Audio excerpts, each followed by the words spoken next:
Olá, seja muito bem-vindo ao Do Zero ao Cliente, o podcast da Gils Parceiro, onde a gente conversa com os advogados que começaram do zero e conseguiram construir uma base sólida de clientes. Hoje a gente recebe um convidado muito especial, o Dr. Luan Chrysler, que vem se destacando pela forma como combina a inovação e o resultado da advocacia. Ou, como a gente pode falar, um advogado que realmente está transformando a forma de fazer a advocacia digital no Brasil.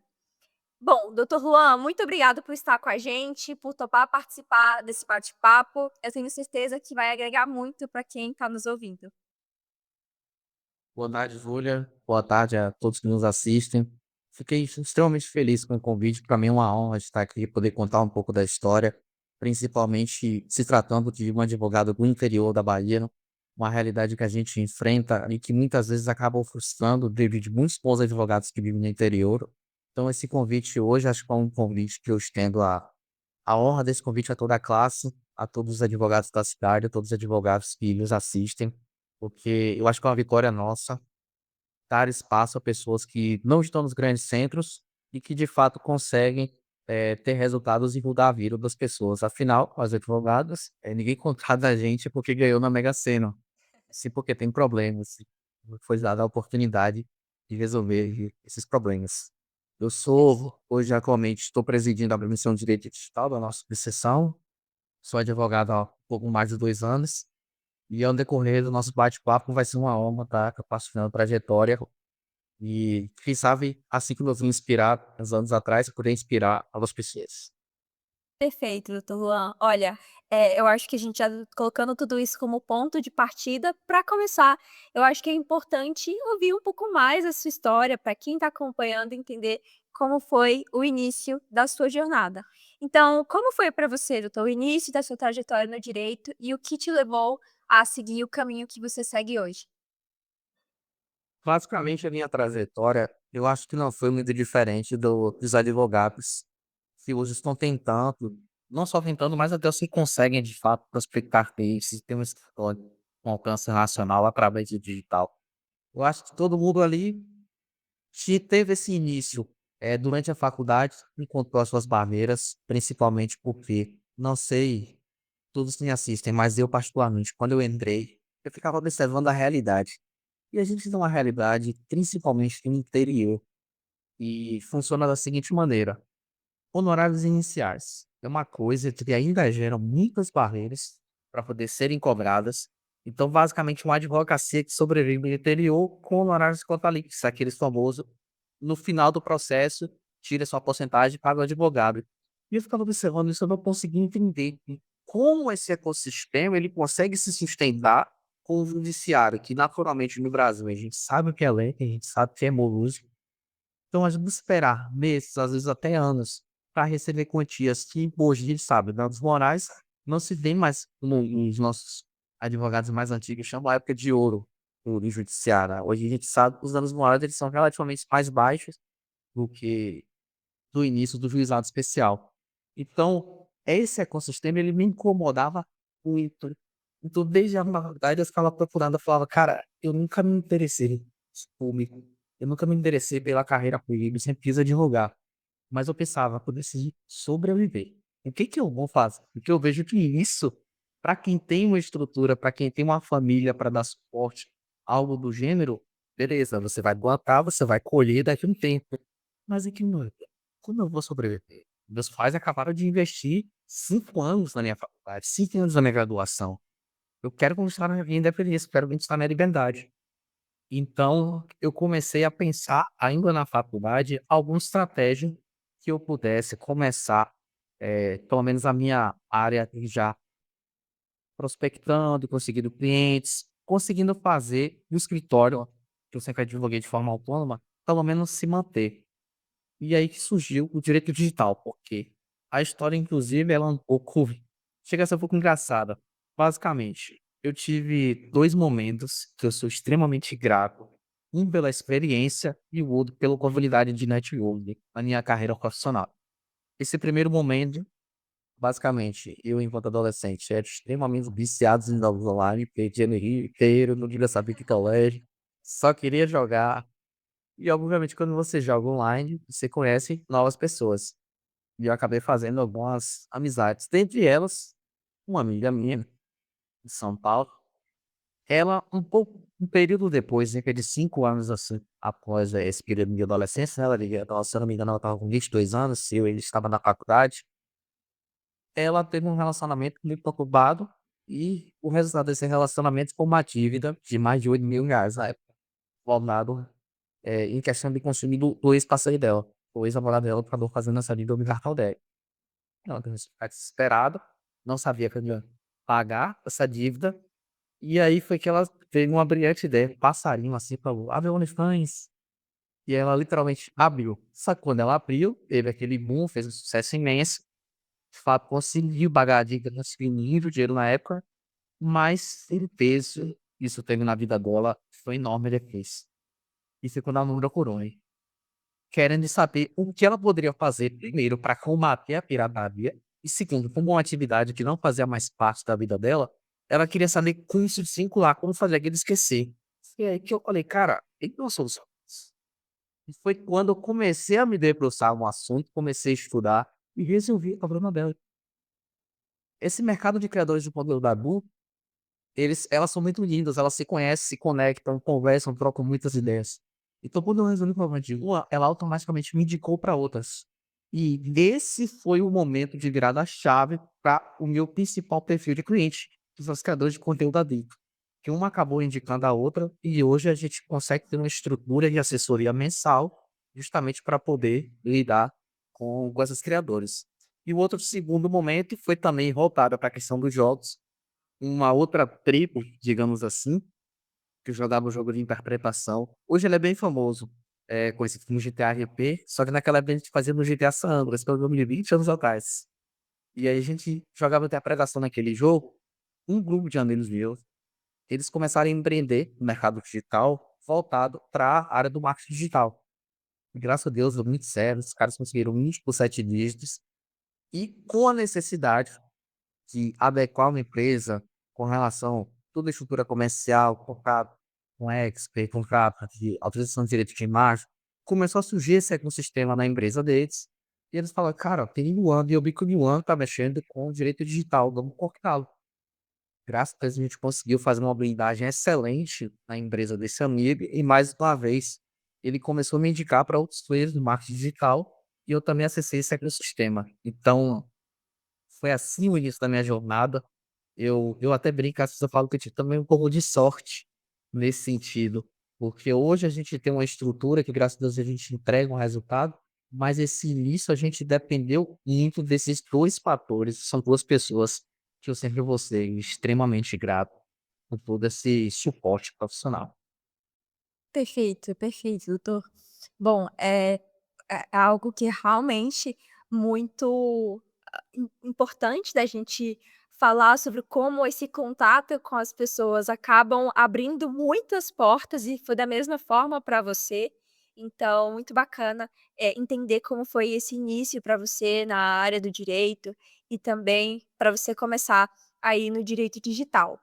Mas, eu gostaria de entender como foi o início da sua carreira realmente depois que você se formou, como foi, porque a gente sabe que nunca é tão simples, né, principalmente se a gente for levar em consideração por você estar no interior, da Bahia, então, assim, a gente sabe que as oportunidades não são as mesmas, ou da mesma quantidade, a gente pode dizer. E quais foram realmente os maiores desafios que você encontrou, tanto na advocacia de uma forma geral, quanto por atuar numa área que, às vezes, não é tão explorada ou compreendida, que é o direito digital. Perfeito. Inclusive, muito se fala, né, quando a gente cita direito digital, algumas pessoas costumam dizer: "Ah, é o futuro". E eu faço questão de corrigir. Não, é o presente. Por quê? Perfeito. A gente tem algumas leis, a gente tem alguns arcabouços legislativos, mas a gente não consegue ainda fazer que as coisas fiquem um pouco mais redondas. O que eu quero dizer com redondas? Que a aplicabilidade dessa lei, ela seja extremamente acessível. E isso vai refletir diretamente na prática. Logo no início, quando eu falei para você que eu observava no sistema, basicamente dos escritórios sobreviverem aqui na cidade, e aquilo me chamava muito a atenção, por quê? A gente aqui no interior tem principalmente essa barreira do você cobrar honorários iniciais. Tem pessoas que preferem perder o acesso ao direito do que pagar, às vezes, uma porcentagem um pouco maior do que é convencionada para o advogado. E isso é uma das barreiras que, assim, quando eu converso com outros colegas que atuam principalmente em capitais, eu não vou dar um exemplo nem tão distante, porque a maioria dos meus colegas hoje da área são de São Paulo. Mas um exemplo mais próximo, Salvador. Salvador capital, então, assim, aqui de 300 quilômetros da minha cidade, e esse tipo de realidade, eles não me relatam existir lá. Então você vê que é uma coisa bem regionalizada e acaba sendo uma barreira. Então, trazendo isso para o meu início, eu particularmente tive boas experiências de estágio, porque eu nunca passei tanto tempo em um local. Eu fazia questão de ter uma rotatividade para justamente entender os impactos de cada estágio da minha carreira e entender de fato o que eu queria, né. Eu sempre quis muito advogar, mas eu ainda não sabia exatamente com o quê. Eu sei que todo mundo já deve ter ouvido que tributário é uma área muito boa.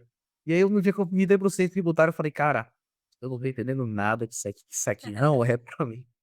Deixa pra quem sabe. Eu preciso encontrar uma coisa que me sustente, mas que me faça bem". Então, logo ao início, eu fiz estágio em um escritório de advocacia, estagiei em 2 tabelionatos de notas, estagiei também em uma vara civil, que esse para mim foi o estágio, foi um divisor de águas, porque eu por ter muito contato com juízes, embargadores, todo o corpo basicamente judiciário, eu pude entender não só como funciona o processo no todo, mas também o que esperar da cabeça de juiz. Obviamente, a gente sabe que sempre vai ter as suas particularidades, mas existem aprendizados que fizeram muita diferença. E inclusive quando eu tenho a oportunidade de conversar com os magistrados que eu fiz estagiário, obviamente nenhum julga processo meu, todos se levaram essas experiências, mas essas oportunidades que a gente tem de conversar, a gente sempre acaba ouvindo elogios quando dessa esfera, e eu sempre reforço que o conhecimento que eu tenho hoje, que de fato eu consigo aplicar na estrutura do escritório, foi com certeza graças a eles e todos os conselhos e aprendizados que eu tive. Então, me formei. O que que eu vou fazer? Como eu te falei, a gente tinha essas opções de ou você monta a sua estrutura, vai para o mercado, que é o famoso escritório portas abertas, tenta prospectar clientes, atua ali de juizado. Basicamente, juizado é a oportunidade da advocacia com meio. Então, ou então você procura um escritório. E eu nem cheguei a procurar escritório por conta das informações que eu já tinha. Quais eram essas informações? Eu soube, através de colegas que, obviamente, se formaram comigo e optaram por esse caminho, que escritórios aqui na cidade estavam pagando na época, isso 3 anos atrás, R$ 1.500 para advogado. Falei: "Cara, todo respeito, mas não é isso que eu quero para minha vida". Principalmente porque eu sei que, Luan, você poderia estar aceitado e continuar jogando de fora. Luan, você poderia estar aceitado, se dedicado para outra coisa. Quando a gente aceita um compromisso com alguém, é para se entregar. Eu não vou aceitar algo só mesmo por dinheiro para não entregar aquilo que eu posso. Então, esse tipo de situação eu prefiro não entregar. Então, consegui e 2 amigos na época, conversar com eles, falei: "Cara, vamos meter a cara, vamos para esse escritório?". "Vamos". Só que sociedade basicamente é um casamento. Quando você não alinha certos posicionamentos no início, com o decorrer do tempo isso vai passando e aí as visões vão mudando, resultado infelizmente não foi o esperado. E aí a gente acabou dissolvendo isso. Mas desses 2 colegas, a relação muito tranquilo, né, na verdade são amigos, desculpa ter eles vão me assistir, chama eles de colega. São amigos, mas a relação ficou tranquila, só mesmo uma questão comercial que a gente rompeu. Aí um deles, hoje, ele é um parceiro do meu escritório hoje. O outro ele acabou seguindo um caminho diferente, mas um deles hoje, ele presta serviço pra gente. E inclusive é um cara excepcional, e que sempre consegue entregar aquilo que a gente precisa. Então, quando eu desvinculei, basicamente, desse escritório, eu falei: "Cara, eu preciso fazer a máquina girar". Eu sempre foquei muito em atender home office, sempre foquei muito tanto no digital, eu quero transformar o escritório em fábrica. E fui defensor disso por muito tempo mesmo. Até que no início desse ano, eu comecei a entender uma coisa: o jogo dos grandes. Obviamente, sempre vai ter exceções, mas o jogo dos grandes, naturalmente, quem joga é quem tem escritório físico. E eu comecei a ver que isso era uma necessidade. Ainda vendo isso como necessidade, eu tentava de algumas maneiras trazer essa esfera toda para o digital. Isso funciona muito com quem funciona quando você atende público que já veio do digital. Quando você está atendendo influenciadores, criadores de conteúdo, infoprodutores, tá perfeito. Mas se você quer acessar empresários da sua cidade, é um vínculo de confiança. Dificilmente, se tratando da minha realidade, no interior da Bahia, uma cidade de 180 mil habitantes, dificilmente eles vão querer tratar por videochamada. Inclusive, vai ter uma assinatura de documento simples para você mandar para mandar formulário, ele vai fazer questão de no seu escritório assinar. E é um tipo de público que muda a sua realidade, então você não pode ignorá-los. Você não pode deixar de acessar esses empresários. Então, basicamente, eu entendi que era uma necessidade, comecei a maturar a ideia de ter um escritório físico. Passei basicamente 1 ano nessa sociedade, né, que infelizmente não deu certo, e o outro 1 ano e meio eu passei dentro de casa mesmo, trabalhando home office. Alguns atendimentos, assim, pontuais, às vezes vou pegar no escritório de um amigo, às vezes atendia na OAB, mas você vê que a necessidade do escritório ela acaba surgindo mesmo, à medida que você vai, aumentando sua cartela de clientes. E aí, ó, a partir do momento que eu comecei a maturar, comecei a procurar um espaço.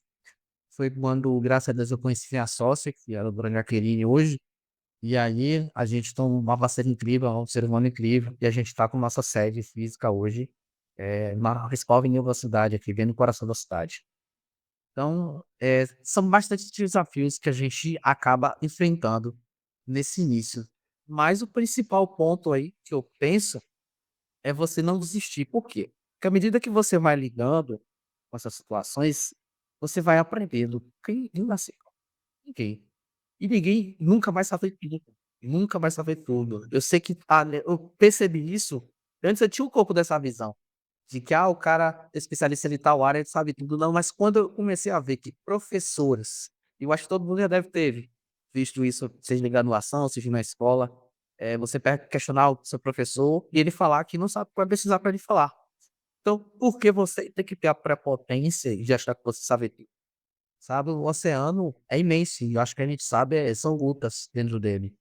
Então eu penso que hoje o maior desafio para quem está começando é realmente a falta de experiência. A falta de experiência que ela vai fazer com que você tome decisões, às vezes ruins, você vai acabar errando, você vai às vezes, acabar não alcançando um resultado satisfatório, mas eu penso que o principal ponto é como você vai lidar com isso. Porque obviamente, uma coisa que eu fiz muito também no início da advocacia, era recurso para a OAB. Basicamente as pessoas não passavam na prova da OAB, na segunda fase, e aí pediam para fazer um recurso. Por quê? Porque eu fui alvo de um meu próprio recurso. E aí, como na faculdade isso ficou famoso, aí as próximas pessoas sempre falavam: "Ah, Luan fez o recurso dele, passou", e aí pedia para fazer recurso. Obviamente, todos os recursos que eu fiz, as pessoas passaram? Não, e não vão. Tem casos que, de fato, eu já era o portador da notícia ruim. Eu já falava: "Cara, isso aqui a gente vai tentar, mas não tem esperança", fazendo se a pessoa queria. Como tem casos que, na minha visão, estava fazendo um excelente trabalho, a gente não alcançou o resultado, como tem casos que, graças a Deus, as pessoas são extremamente gratas, hoje são advogados, graças ao trabalho que a gente fez. Então, numa proporção, digamos que eu fiz 20 recursos. Se eu não tivesse, feito o recurso de 5, esses 5 que passaram, eles têm muito mais peso na vida hoje, eles têm muito mais gratidão do que outros 5 que não passaram. E é natural você entender esse tipo de processo. Não é porque você vai fazer que você vai ter êxito. E não é porque você é um profissional ruim, porque você não sabe. Tem diversos fatores a serem considerados. Acho que o principal ponto é, teve um indeferimento e eu quando eu vou falar de indeferimento, eu falo para tudo na vida. Você teve uma resposta negativa, tente ver o que você pode aprender com isso, o que que você pode extrair disso para você crescer enquanto profissional. Porque você nunca vai viver acertando. Isso em qualquer esfera, não existe a pessoa que erra menos, todo mundo erra. Agora o diferencial é o que que você faz com o seu erro. Perfeito. E isso a gente aplica não só nessa parte aí, você já estava ali com o seu escritório firmado, mas em todo o tempo, desde quando você era estudante, que você estudava, fazia provas, errava, aprendia com o erro para começar a acertar, quando você era um estagiário e observava como funcionava a dinâmica, como você aprendeu, estagiando naquele escritório, como funcionava toda a parte jurídica, né, antes mesmo de se tornar advogado, quanto quando a sociedade que você se formou não deu certo, você aprendeu com tudo isso e agora tem uma outra sócia e tem uma sociedade agora bem firmada. Então, realmente, eu acho que o ponto principal, na verdade, para tudo que realmente você faz na vida, não só para advocacia, é você realmente pensar que tudo que você faz é realmente um aprendizado, que se foi bom, que você mantenha e faça o que você continua fazendo, e que se acontecer alguma coisa, ou se der alguma coisa de errado, é um ponto que você vai ter ali como um aprendizado na sua vida. Agora, tutor, é uma pergunta que eu sempre faço para todos os advogados que a gente conversa, e eu, na verdade, estou muito curiosa para saber como foi que você captou, conquistou o seu primeiro cliente. Não sei se você se lembra de como foi isso, como foi que ele chegou até você, como foi que você chegou até ele, como foi essa experiência para você, depois de formada, realmente captar o seu primeiro cliente? Eu vou dividir essa resposta em 2. Por quê? Eu acho que tem 2 momentos. O primeiro, basicamente, é como eu gastaria muito do interior, tanto que essa cultura de falar que a pessoa estuda direito, ela é bem recente. Lá quando eu entrei na faculdade em 2017, as pessoas ainda se referiam: "Ah, tal pessoa está estudando para advocacia, tal pessoa está estudando para advogado". Isso fica realmente uma questão bem interiorana.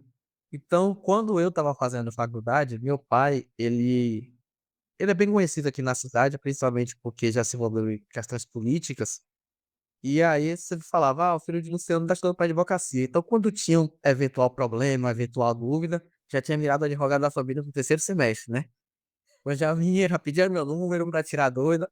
Obviamente a gente não pode, de fato, atender essa pessoa, passar uma assessoria, nem resolver a situação dela, mas a gente via a situação e buscava algum advogado para poder encaminhar a situação. Então, basicamente, meus primeiros clientes foram o quê? Foram essas pessoas que, enquanto eu ainda era estudante, eu levei para uma advogada parceira, que é a advogada que eu estagiava na época, ela assumiu tudo, o atendimento dessas pessoas. E aí, quando eu me formei, eu assumi esses processos, ela nos estabeleceu. Para você ver como a justiça demora. Sim. Acabei assumindo esses processos. E aí, inclusive, alguns deles, tem um que ainda está em aberto e outros 2 foram solucionados esse ano. E enquanto advogado mesmo, a minha primeira cliente foi uma ação de busca e apreensão, e na verdade ela nem tinha sido citada, né, a réu não tinha sido citada ainda, mas a gente sabe que existe aqui no Brasil algumas empresas que ficam olhando essas ações, tenta prospectar o cliente ali para fazer a defesa. Uma amiga da minha ex-sogra. E aí o civilista de Mandão que disser que não existe ex-sogra, vai ter que existir, viu.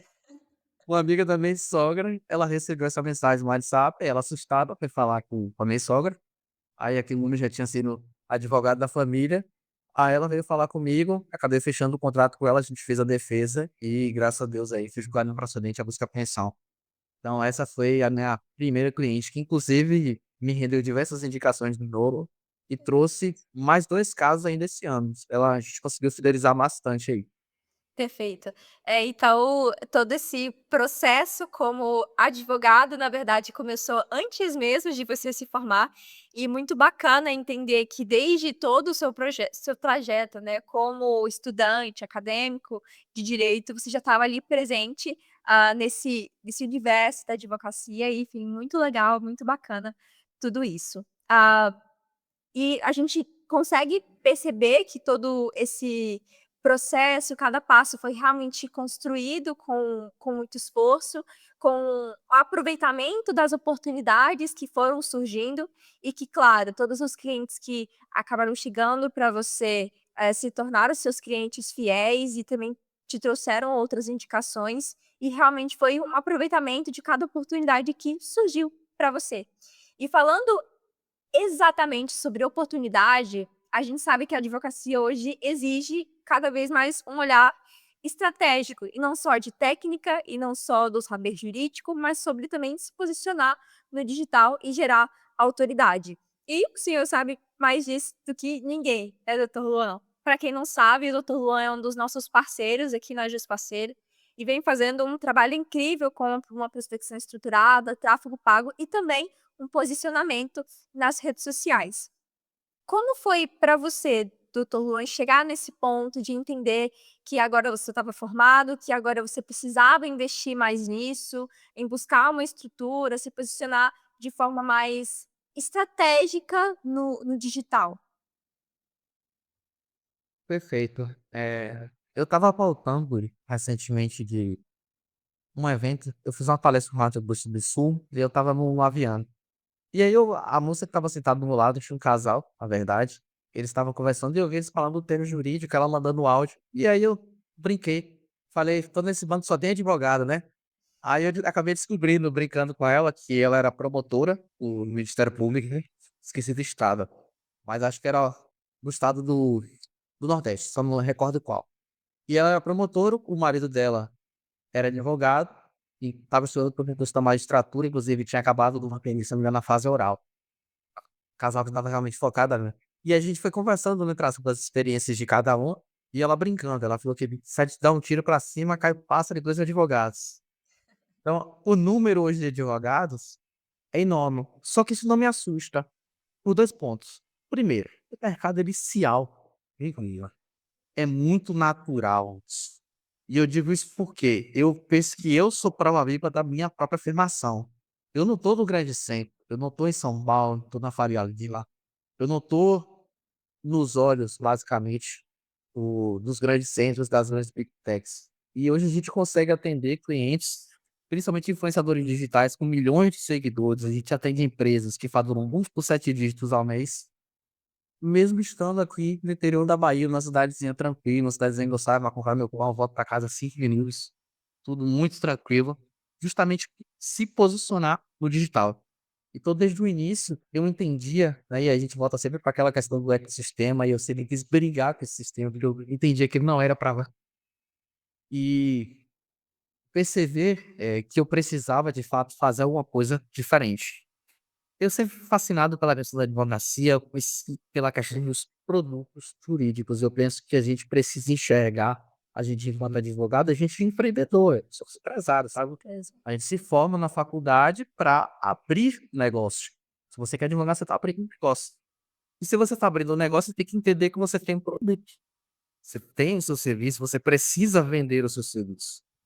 E entender o tipo de serviço que você pode vender, o tipo de serviço que você eh, vai agregar para o seu cliente, é essencial. Hoje, basicamente, o grande produto que eu tenho, o enquanto advogado, que é o produto personalíssimo, que é, de fato, o cliente lida comigo, é uma consultoria mensal, que a gente chama de influência blindado, onde, o que que acontece? A minha equipe, ela vai analisar constantemente as obrigações daquele influenciador. A gente vai analisar como está a vida assim do influenciador, ele tem contrato com a agência, quem utiliza essa imagem, quem é responsável por seu tráfego, quem tem acesso às suas senhas, como está sua relação trabalhista, você tem funcionário, as pessoas trabalham para você, qual é o vínculo que vocês se veem. Então a gente começa de fato a analisar, entender como está a vida desse influenciador, porque esse tipo de público naturalmente são públicos emergentes. São pessoas que, através da internet, conseguiram mudar sua realidade financeira e o que eles mais têm é medo de voltar à estaca zero, é medo de sanções, é medo de perder o acesso às contas. Então, através desse medo, eu consigo hoje ter produto que sana, que resolve, que afasta esse medo do influenciador. Então, assim, graças a Deus, a gente todos os clientes que a gente teve o influenciador em dado hoje, são clientes mensais, a gente não teve nenhuma rescisão até o presente momento, porque a gente até brinca, né, que eles pagam sorrindo, porque pagam para evitar problemas. A gente já pegou casos aqui de influenciadores que estavam com mais de 13 notificações do GONAP, como estado indevida, e já tem um ano completou que não recebe mais nenhuma.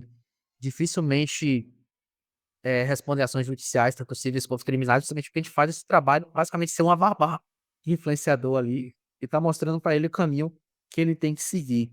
Então eu percebi que esse era um espaço no mercado que não tinha, principalmente porque essa questão de regulamentação do Conar é muito recente. Essa regulamentação de bets, de publicidade, é tudo muito recente. Então, logo quando o governo chegou, por mais que tenham cartilhas, o medo ainda é muito grande, é medo de 50 milhões, é todas aquelas histórias que você não sabe, os influenciadores eles têm medo. E aí a gente teve essa noção de lançar esse infoproduto no mercado, como de fato uma consultoria, e a gente tem hoje como basicamente o maior produto dentro do escritório. Tudo isso porque, de fato, eu estava percebendo que a gente precisava se posicionar, precisava ter um produto para esse público, porque depender só mesmo de indicação, a gente sabe que não é a realidade, que a gente vai ter problema se tivesse advogados.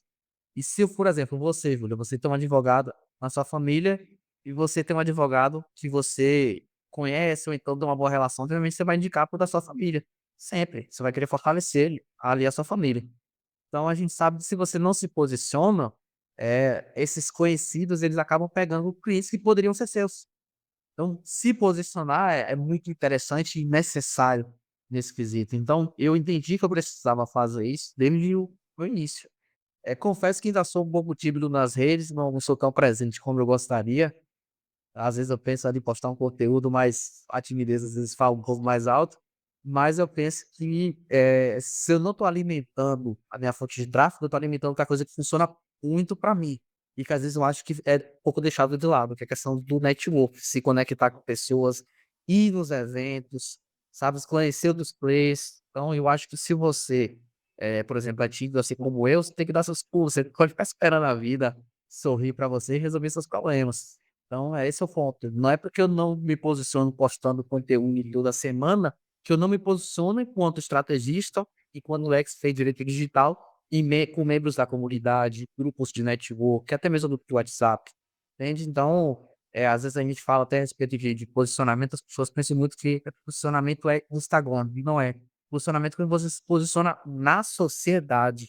O Instagram ele é uma extensão de como você se posiciona na sociedade. Então eu entendi desde o início da faculdade, desde todo sendo que eu precisava me posicionar no teu diferencial. Eu só ainda não entendia qual. E hoje, graças a muitas horas de estudo aí, a gente consegue se posicionar e fazer uma série de trabalho nessa esfera. Perfeito.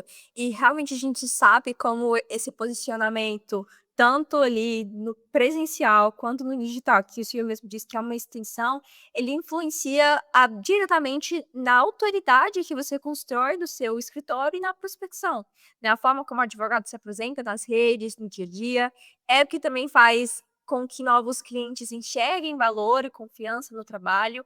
E quando você quando você começou a aplicar essa estrutura no digital, seja no tráfego, seja no próprio conteúdo nas redes sociais, como foi, essa curva de aprendizado? Você falou que foi realmente questão de horas de estudo. Qual erro que você acabou cometendo hoje que você faria diferente nessa posição ou nessa prospecção? Eu penso que meu principal erro, coisa que fiz eu perder alguns milhares de reais, é tentar surfar em uma onda a qual eu não sei. Por que eu digo isso? Eu passei, assim, Luan, enquanto advogado, Luan é especialista em direito digital. Luan, enquanto escritório, Luan tem colaboradores, Luan tem estrutura. Então, o escritório de Luan atende outras áreas. Importante não fazer essa divisão, porque eu vou explicar aqui agora. E a gente sempre vê comentários, né, principalmente falando sobre, um exemplo, campanhas previdenciárias. Ah, previdenciário é o dinheiro dos olhos de ouro. Sempre falam muito a respeito do momento previdenciário. E eu concordo, o Brasil de fato vive um momento previdenciário muito bom. Mas a partir do momento em que você não compreende perfeitamente a operação, você tem que começar a contratar e delegar para você ter uma estrutura acreditando em um produto que, na verdade, você mesmo não sabe validar o produto. Você delegou pessoas acreditando que seria um investimento, eu não acho o adequado. E eu digo isso por quê? Porque a gente passou muito tempo testando campanhas, principalmente dentro da área previdenciária, trabalhistas e outras áreas, as quais eram áreas que não eram as minhas, né, repito, então eu tive que delegar, tive que colocar especialistas, tive que montar uma equipe de fato para cuidar e eu não via resultado. Obviamente, entender aquele um pouco do que a gente fala quando a gente vai abrir um negócio e a gente explica, né, tem que ter energia do dono. Então, como é que vai ter minha energia se eu não sei aquilo? Eu estava indo muito mais por saber que pessoas estavam tendo resultados com aquilo. Mas isso aí, com o aprendizado, que é o quê? As horas que as pessoas que estão tendo resultado com aquilo tiveram para poder saber aquilo, isso não vai ser passado para você. Você pode copiar o criativo, você pode copiar o rumo, você fazer a mesma campanha, anunciar para o mesmo público. Mas se você não tiver estrutura, você não souber como está desenvolvendo o funil daquela pessoa, o que ela entrega, o que ela faz, não vai dar certo. Então, o principal erro hoje que eu vi, e foi um erro assim, que ele reflete amplamente na esfera financeira, é de fato tentar surfar em ondas as quais eu não sei. E eu sempre deixo esse conselho, né? Muita gente fala, eu quero criminal porque criminal dá dinheiro. Beleza, você sabe prospectar no nicho do criminal? Você sabe qual é o cliente que vai colocar sua vaga na sua bolsa? Ah, não sei. Então por que você tá aí? E a mesma coisa foi a segunda fase da prova da OAB. Muito se falava: "Ah, eu quero, direito do trabalho que é mais fácil". Na minha base caiu mandado de segurança do direito do trabalho, que simplesmente uma prova inédita, nunca existiu na história do exame, e até então tinha sido a prova com o maior recorde de reprovações. Então, nisso aí, eu já consigo confirmar de fato o que eu tô falando. Porque muitas pessoas sempre da faculdade toda, eu acho que você vai deve ter ouvido falar isso também, que direito do trabalho era mais fácil. Mas todo advogado já ouvia isso: "Ah, só cai em 4 peças". Então, de fato, quando teve um resultado divergente, surpreendeu e foi menos, se não me engano, foi 37 ou foi 33% apenas de aprovação. Então foi uma coisa assim absurda. Sim. Então, se essas pessoas, né, que de fato se interessavam por penal, por civil, por institucional, tivessem seguido suas áreas, obviamente o resultado seria diferente. Então, hoje, eu penso que é o seguinte: você quer entrar para o digital? Venha. Por que venha? Porque é necessidade. Você não vai conseguir escalar, você não vai conseguir alcançar 6, 7 dígitos na advocacia fora do digital. Mas não venha sem saber o tipo de produto que você está rodando. Você tem que fazer um autoexame. Qual produto que eu vou fazer? Esse produto vai dar no horário inicial? É a médio prazo, a curto prazo? Eu vou ter barreira de entrada? Qual vai ser a objeção do meu Google? Meu carro vai achar caro? Eu consigo remanejar isso como? Ah, eu não confio, o escritório é digital. Tem que se entender as objeções. Por quê? Principalmente porque assim, a gente tá prospectando no digital, a gente tem que botar na cabeça. Por que que o cliente vai preferir uma pessoa que está literalmente na frente da tela dele e não um advogado renomado da cidade? Então você precisa gerar valor e gerar uma conexão. E se você não souber o que você está fazendo, você não vai conseguir fazer isso. Isso é um fato. Experiência própria. Você não vai. Você pode ter o melhor time de atendimento possível. Você pode até às vezes fechar um contrato, mas você não vai conseguir entregar o resultado que às vezes o cliente precisa.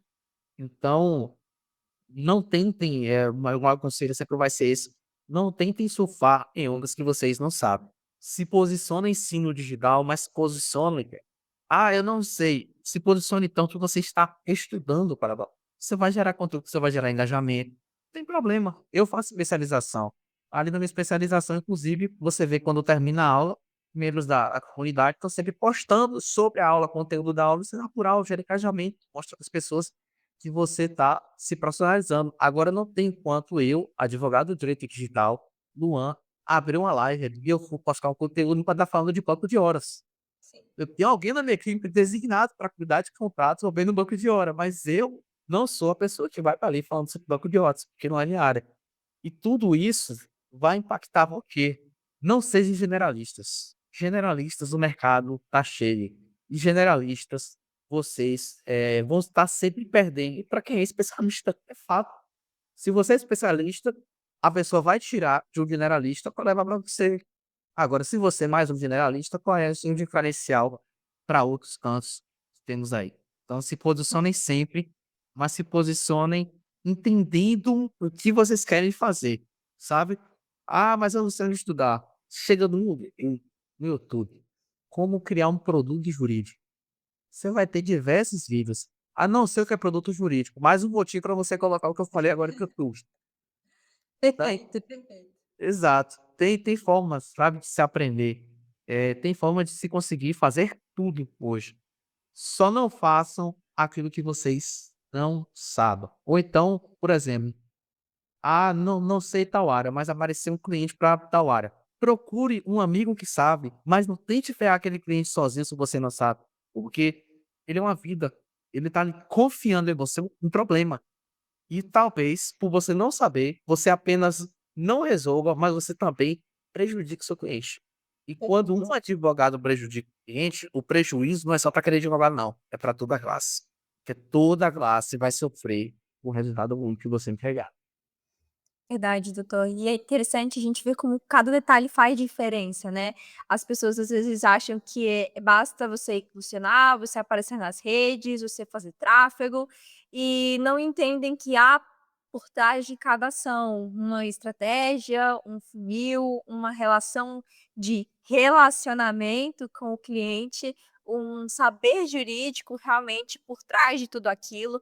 Então é muito importante que a gente tenha ali uma base onde se apoiar e, claro, se profissionalizar ainda mais naquilo. E olhando mais para a sua área, para o direito digital, para quem está ouvindo e quer começar do zero, qual seria o primeiro passo mais importante para quem quer começar no digital, principalmente para a sua área do direito digital? Maravilha. Sempre quando me perguntam, a respeito de como começar no digital, eu sempre vou indicar 2 produtos jurídicos, que é basicamente os carros-chefes do digital hoje. Primeiro é recuperação de contas e o segundo vai ser remoção de conteúdo. Por que recuperação de contas? Recuperação de contas está muito em alta no Brasil. Existem advogados que cobram honorários iniciais, existem advogados que só pega indenizações, mas independente da modalidade que você escolha trabalhar nesse time, porque tudo vai dependendo do perfil de cliente que vai aparecer para você. Mas é muito simples você se posicionar. Às vezes você vai pegar, gravar um vídeo, colocar, estruturar seu perfil, começar a mostrar decisões, como a jurisprudência brasileira tem entendido a respeito das contas, seja no Instagram, Facebook, TikTok, como que a justiça tem entendido se uma desativação ela é bem-vinda ou não, quanto de indenização tem se fixado nesses casos. Comece a narrar, conte histórias, conte casos. Você, obviamente, a gente sabe o código de ética, você editar, basicamente expondo seus resultados, mas nada vai te impedir de contar histórias. Então, criar conteúdo para recuperação de conta é muito simples. Inclusive, isso é autocrítica, viu, Luan? Deveria estar criando. Mas é muito simples você estar criando conteúdo para recuperação de contas e o produto também é muito simples. Por quê? A pessoa está com a dor. Hoje a gente sabe que o Instagram, ele acaba sendo uma extensão da sua vida. Por quê? Você guarda mensagens, você guarda fotos, você guarda vídeos, você guarda parte da sua história. E a partir do momento que sua conta é desativada de uma forma arbitrária, questionável, e você não consegue solucionar isso, muito você quanto usuário, eu entendo que a justiça tem que ser acionada mesmo. E a gente dá um número absurdo. Plataformas como Reclame Aqui, Consumidor.gov, diversas outras vão registrar aí, números estrondosos de reclamações contra, principalmente a Meta, que é a maior Bling Tech em atuação no Brasil aqui. A gente sabe que é absurdo de desabilitar de contas desativadas. Então não vai faltar cliente para você, não falta. Eu, pelo menos, todos os dias atendo pelo menos um cliente. Obviamente, nem todos fecham, mas pelo menos um cliente vai chegar para mim todos os dias de conta desativada. Então não falta cliente, é uma coisa que realmente tem muito no mercado. E você produzir conteúdo, você estruturar esse tipo de produto, até a própria ação, ela é muito simples. E o segundo ponto, inclusive eu penso que vai ser, já está forte esse ano, mas ano que vem vai ser ainda mais forte por ser ano eleitoral. E a gente está num país normalmente polarizado, vai ser a questão da remoção de conteúdo. Remoção de conteúdo, ela é extremamente simples, porque o que o próprio Marco Civil já vai delimitar quando você vai precisar acionar o judiciário, quando uma notificação extrajudicial vai resolver. Em algumas palestras que eu acabo aplicando, eu mostro alguns números, mas eu tenho em torno de 87% de quase 20 mil notificações que eu já mandei, decorrida toda a minha história de advocacia, foram resolvidas no e-mail. Um e-mail. Então, é uma coisa que você consegue cobrar 3, 4, 5 mil reais para mandar um e-mail. Então, acredito que realmente é o produto que faz diferença na vida de qualquer advogado, basta saber como redigir esse e-mail e para quem mandar. Coisa também que não é coisa de outro mundo, não. Então, eu penso que hoje Você quer começar, foca em remoção de conteúdo e recuperação de conta. Produção de conteúdo é muito simples, são ações bem simples e que geram bons honorários, inclusive honorários iniciais, para que você possa, de fato, manter o seu escritório e investir fácil na aumentação prospecção. Perfeito, doutor.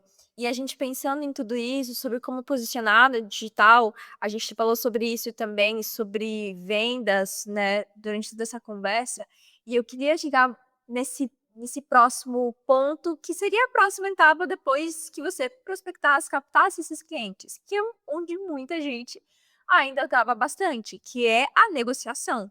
Porque o cliente chega, mas transformar essa conversa em contrato, ela é outro jogo. E a gente sabe que falar sobre venda na advocacia, ainda assim, de alguma forma, é um tabu. E na sua visão, doutor, negociar é algo que todo advogado ele precisa estudar de uma forma mais estruturada ou é realmente a experiência ao longo do tempo que já vai te ensinar naturalmente tudo isso? Eu acho que nada, apenas o tempo resolve. Principalmente vendas. Por quê? Venda é técnica.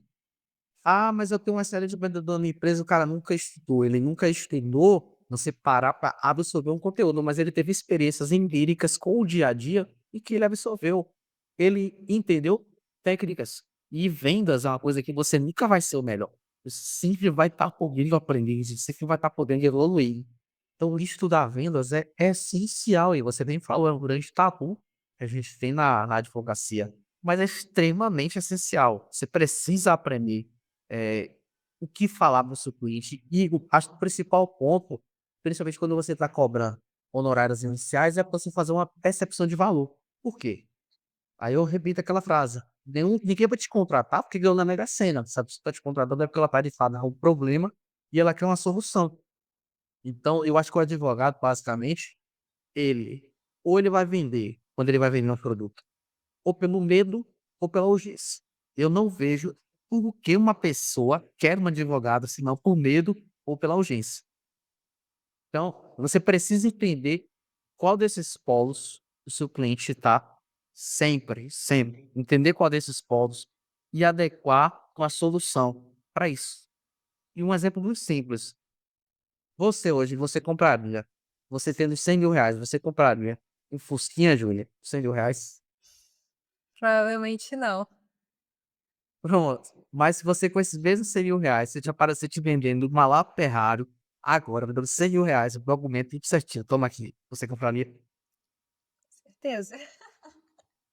Exatamente. Você entendeu? É o mesmo exemplo. Você tem que fazer o cliente, ele entender o momento que ele dá e você adequar o pé para o momento dele. Perfeito. Então, se você está comprando essa Ferrari de seria só que é urgente, se você não comprar outro, vai. E vai vender por 6, 7 milhões depois. Porque tem urgência, é uma oferta que apareceu na sua mão. Então, negociar, e isso assim, isso não tem como ter um arroz com feijão, não tem o básico. Sempre vai depender do nível de conexão que você vai conseguir criar com esse cliente. Eu acho que todo advogado que falar que, eu sou um grande fechador de contrato, tá fecha tudo, tá mentindo, de fato. Isso faz parte, até porque você, quando você vai comprar alguma coisa na rua, quem nunca falou pro vendedor, vou dar uma olhadinha, depois eu volto. Faz parte, é nativo do ser humano.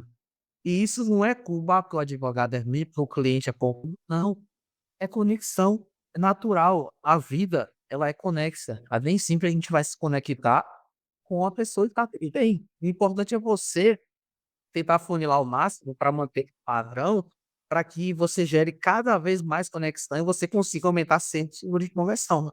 Mas pensar que você vai converter todos os clientes é essa coisa de acreditar no utópico. Eu penso que isso não vai existir. E às vezes você pensa, porque eu não fechei com o cliente, pô, será que sou advogado? Eu falei, nossa, pode ficar só com preferência. Nada. Não pode deixar isso abalar. Agora, o ideal é aquilo que a gente estava conversando isso. Você precisa procurar, se você não sabe nada sobre vendas, você deve, de fato, procurar entender sobre comercial.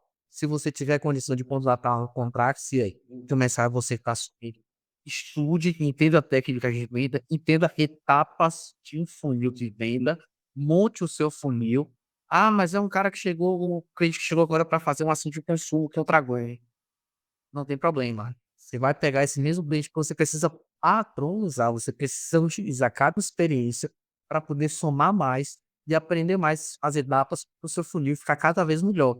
Porque funil de venda é diferente do que as pessoas pensam, não é só quando você clica em algum link ou você para alguma página ou você cai no WhatsApp. Não, você pode fazer um funil de vendas de uma conversão presencial. Você precisa fazer com que a pessoa entenda que você vai ser o solucionador da dor dela. Então, entender sobre vida na advocacia é essencial, essencial mesmo. Perfeito, doutor. E olhando para isso, a gente já falando sobre essa questão de estudo, de perfil, a gente sabe também sobre quebras de objeções. E para você também que está ouvindo e quer começar a aplicar isso na prática, nós preparamos um material super prático, que é um e-book gratuito com as 30 objeções mais comuns que todo advogado enfrenta na hora de fechar o contrato e como lidar com cada uma delas. O link está na descrição para você baixar e já começar a aplicar essas estratégias no dia a dia e sem perder aí para essas objeções inesperadas.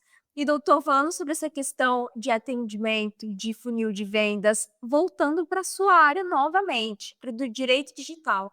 O senhor acredita que muda alguma coisa, da forma de conduzir essas conversas para algumas áreas um pouco mais, hã, assim, gerais, né, do direito? Tem alguma abordagem específica que você percebe que gera mais conexão com esse público do direito digital? Sim, com certeza, com certeza. E eu penso que uma das coisas que, basicamente, é um diferencial que eu tenho enquanto pessoa, é que eu também sou um infoprodutor. Então, eu conseguir falar com outros infoprodutores é muito natural. Né? Por quê? Você vai entender uma operação. Vou dar um exemplo muito básico aqui. Você vai vender uma consultoria empresarial para uma empresa que vende infoproduto. Digamos que ela vende um curso baseado no e-books, receitas, voltado para um curso de emagrecimento, mesmo um produto de emagrecimento. Você vai ter que entender quem são as pessoas envolvidas nessa operação. E se você não sabe para o digital, você não vai entender, por exemplo, que tem um expert, que basicamente é um ator contratado. Você vai ter que entender que, de fato, alguém produziu isso, quem foi que produziu, está registrado, a quem pertence os direitos autorais, quem é a equipe de tráfego, quem tem acesso às contas, esse orçamento que está sendo gasto, está sendo declarado como. Você precisa entender, de fato, a operação. E eu vejo que hoje a gente tem uma busca muito maior por advogados que atuam na área do direito digital dessas empresas, por justamente entender que essas empresas elas não são empresas convencionais.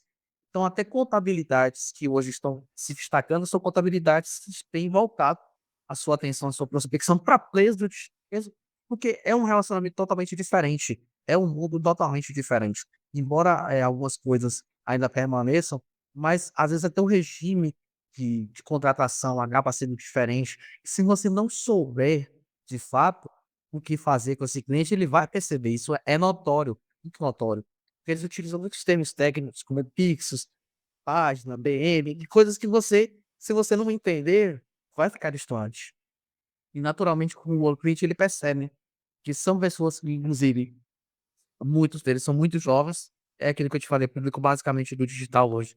É um público emergente, são pessoas jovens que estão mudando suas realidades através da internet, principalmente com vendas de infoprodutos. Então, ter a noção do que é o negócio que o seu cliente está rodando, o tipo de produto, qual tipo de operação, se é iGame, se é opções binárias, se é um infoproduto de emagrecimento, se é produto de beleza, você precisa entender aquele produto dele e entender como você vai passar segurança. Por quê? Porque ele vai te perguntar coisas, e quando ele perguntar coisas, ele vai perguntar coisas usando os termos técnicos em digital. Que tudo bem, você pode dar um Google, saber, mas você precisa entender qual é o impacto do que ele está te perguntando, a operação inteira.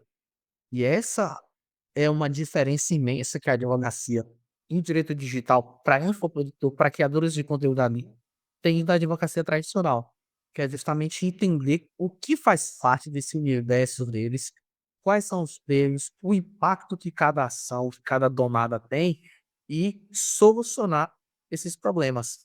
E eu sempre digo isso porque aqui na cidade, eu estou atuando por direito digital, as pessoas quando se aventuram, não são da área, mas se aventuram a pegar outro caso, aí me pedem orientação e eu já recebi alguns prints. "Ah, mas um cliente falou isso aqui, o que é isso aqui, o que é pixel?" Aí eu tive que explicar, obviamente, a gente dá sempre esse suporte, né, porque ninguém nasce sabendo, é completamente normal. mas isso só do ponto de vista para você entender que, de fato, você vai precisar ter um domínio. Por isso que eu sempre foco em você saber o básico de negociação de conteúdo e saber o básico de recuperação de contas, porque não são áreas difíceis, você vai conseguir passar total segurança para o seu cliente no início, seu cliente vai confiar em você, você vai fidelizar, e você vai se capacitando, estudando sobre o mercado digital, entendendo o que esses players fazem, para poder, de fato, conseguir solucionar o problema deles. Mas, com certeza, ser também esse produtor, hoje eu percebo que seria um principal diferencial para eu conseguir criar conexão com esse cliente. Perfeito. Então, recapitulando, se a gente pudesse colocar 3 atitudes, práticas que vão fazer toda a diferença na negociação e no fechamento de contrato, quais seriam? 3 atitudes. Primeiro é fazer um estudo prévio. Se o seu cliente chega um cliente para você, faça um estudo prévio, dá uma olhadinha na rede social, veja como ele é, o básico da vida dele. Isso, veja a opinião política dele, veja o que dá para você absorver.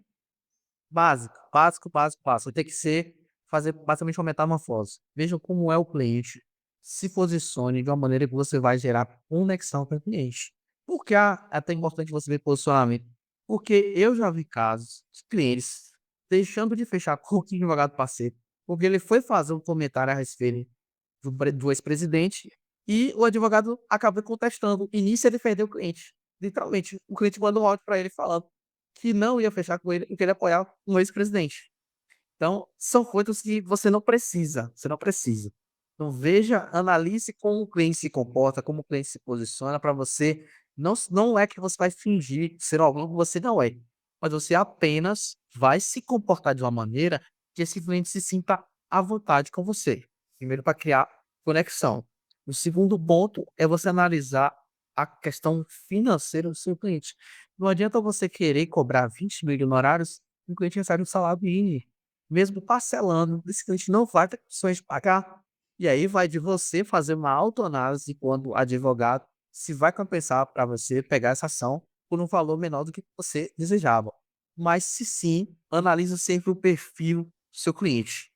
E, inclusive, eu deixo até um grande exemplo aqui para a pessoa. Se você falou valor X e a pessoa só pediu Pix, saiba que você cobrou menos do que poderia.